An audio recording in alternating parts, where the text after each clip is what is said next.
All right, so I have the 952, the logic format channel, and I'm going to talk a little bit about that. It's been described, which if you've listened to the previous talk, you will know it's, part of the abstract process to describe. That description is abstract. It's been described as the energy of a library, and I can describe experiences I've had with it, where I've noticed, for instance, that I have an ability to make everyone focus on something, like a movie or something. We'll be watching the movie, and I'll be focusing on it, and someone will be distracting me, and I'll just shoot a glare at them. Or I'll be on a conference call, and someone's grinding coffee in the background, and I'll mute my microphone and go off frame for a second to say, "Excuse me, can you stop grinding coffee?" It's shush energy. Shushing, right? And yet, as this foundational, as one of the, it's the format channel. It's one of the two root channels of logic. And so as the foundational channel, it kind of has format of the logical process that goes up through the center of the body graph, as opposed to through the spleen. It's the one that goes up through the G center, right? So as that, it's really it's the fuel for the logical process. So yeah, I just kind of wanted to talk a little bit about it. So to me, I see it as sitting totally still with something and just sitting with that thing, like kind of the ultimate rumination. Like you're sitting in stillness, you're there, you're kind of in this place where the attention cannot go, it cannot leave. Like it's not the way I'm talking that's keeping your attention. It's my attention that is focusing in stillness on a single point. And it takes a while. It springs into action. Chetan Parkin described it when he looked at my chart. He gave me an off-the-cuff reading. He said, "Oh, you're the kind of person who sits there under the tree and you're sitting there and everyone else is toiling." I think this is actually Ra's description. We were talking about it. And then Chetan said, and you just get up and you hit the nail or hit the arrow, on the bullseye. And it's just like, as soon as you spring into action. Now, I think this is very much based on Ra's description. To me, I think Ra might have said something slightly different, or he may have actually even used the bullseye metaphor as well. But it was, and excuse me, see, if I'm teaching the logic, I can teach it all day. If I'm teaching the abstract, I have to remember it. That's the thing about abstraction. And then to remember it, I have to narrativize it. It takes me a minute to put it into a story and to kind of figure out how to present that information, which is itself an interesting. As a side note, I am of the personal belief, although it's quite an odd one, I'm happy to admit freely, but I am of the personal belief that what happens when you're either synthesizing some facts into a story, like in the abstract process, or when you're using a predictive model in your mind, with logic, and you come to the logical solution, or in that 4323 channel of structuring, when with your inner ear you have some sort of proto-linguistic information that is then transformed into language. In all of these cases, I believe there is something akin to quantum waveform collapse, experienced subjectively.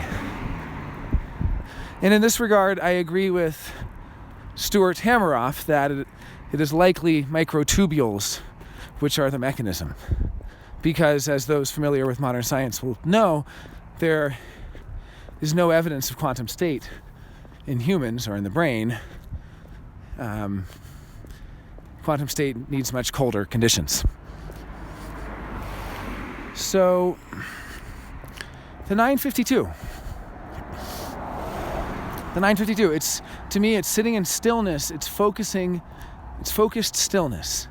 right? Those are the two parts of it. Focused stillness. There was an interesting metaphor that came up in the conversation earlier of the face versus the head. And it had to do with Deleuze's statement that Francis Bacon is a portrait artist of the highest caliber, and yet whose portraits were of heads, not faces. And what does it mean to do a portrait of a head? The head is the meat. The face is the subjectivity. The face is the personality. The face can be so complex and so smart and so brilliant and so full of life and full of enthusiasm and full of spirit. And yet, human design is the science of the head, not the face, if I could continue that metaphor. Rave psychology is the face, sure.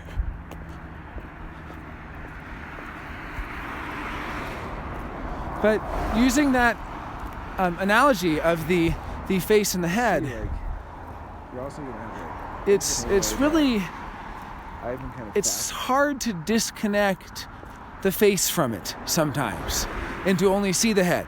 And this is why it can be so hard to predict if somebody's a projector or a generator or so on, despite the dynamics, because it's like as soon as we start to study the personality, we're in the realm of astrology and Myers-Briggs and Enneagram. It's a great place. I've, spent plenty of time there.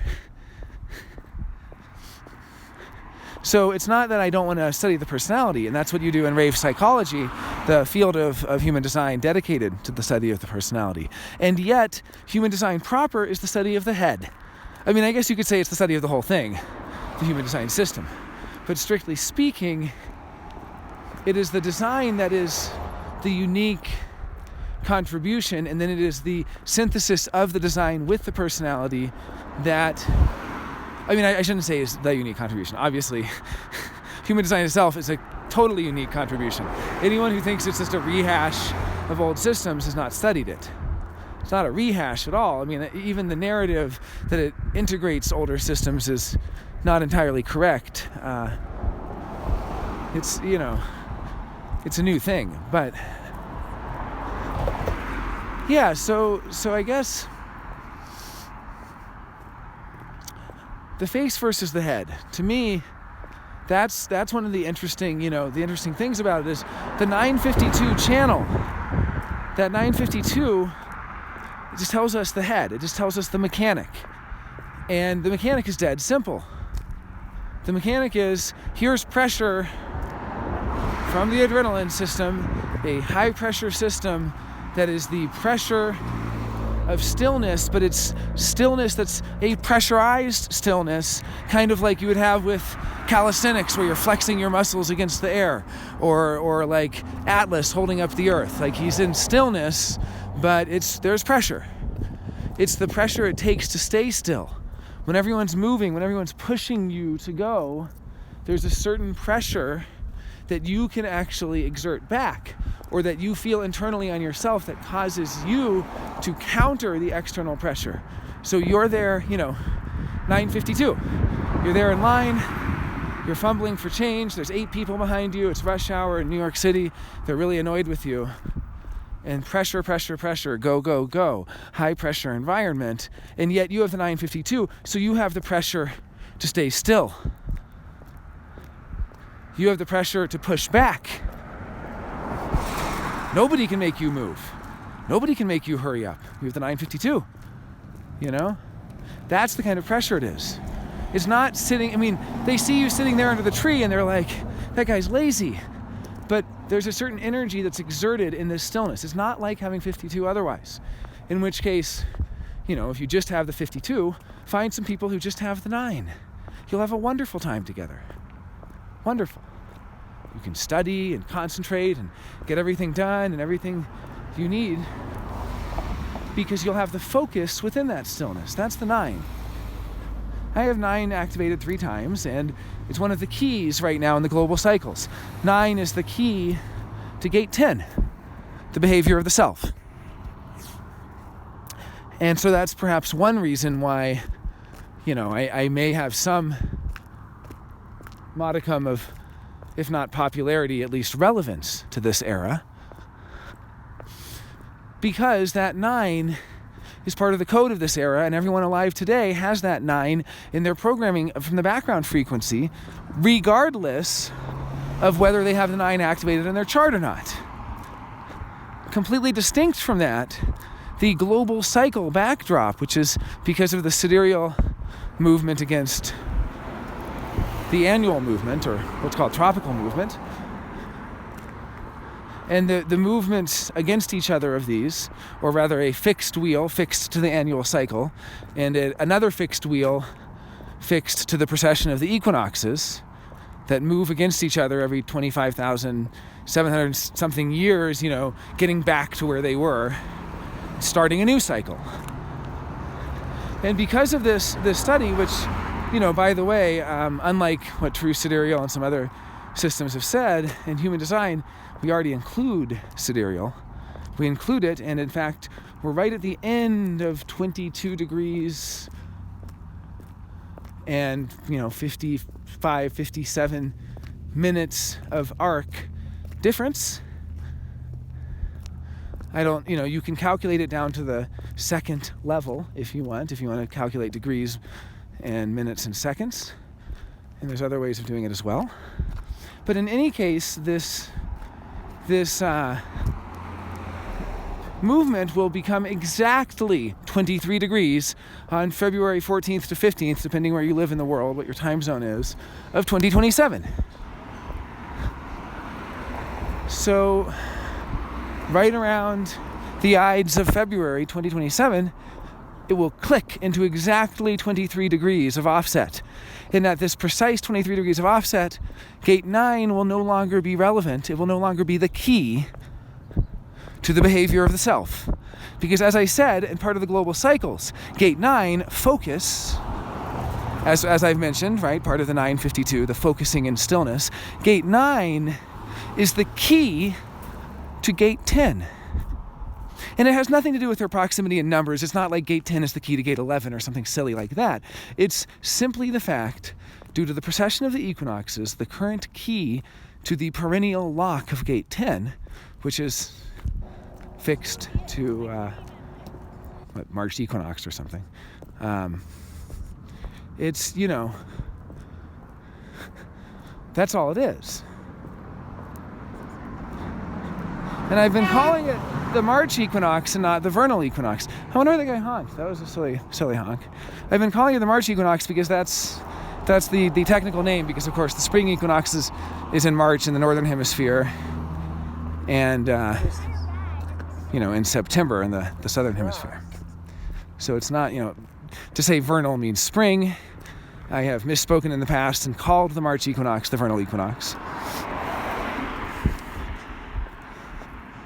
So gate 9, having been this key for gate 10, is literally saying that for the past 400 years, for this whole section of the global cycle, what's been called the cross of planning, the external cycle of the cross of planning,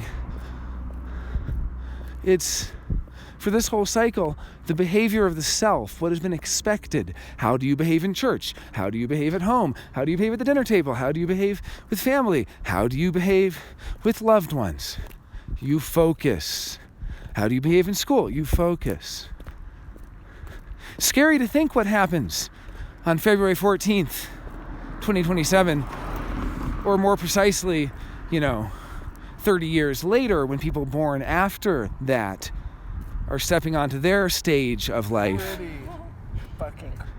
I'm talking about the 2050s and 2060s, where we really see the repercussions of this. Scary to think. Gate 34. Oh, I don't want to be around in 300 years when it goes through the third line. I have the third line. I have 34.3. I have machismo. And it doesn't come out often. It doesn't come out often, but when it is, it's a ruthless display of power. And when that becomes the behavioral norm, no thanks. No thanks.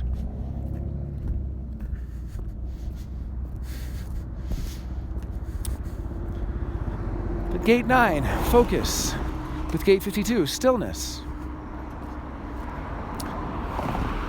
You know, I sense sometimes things about it, and other times I can't. I mean, it's unconscious for me.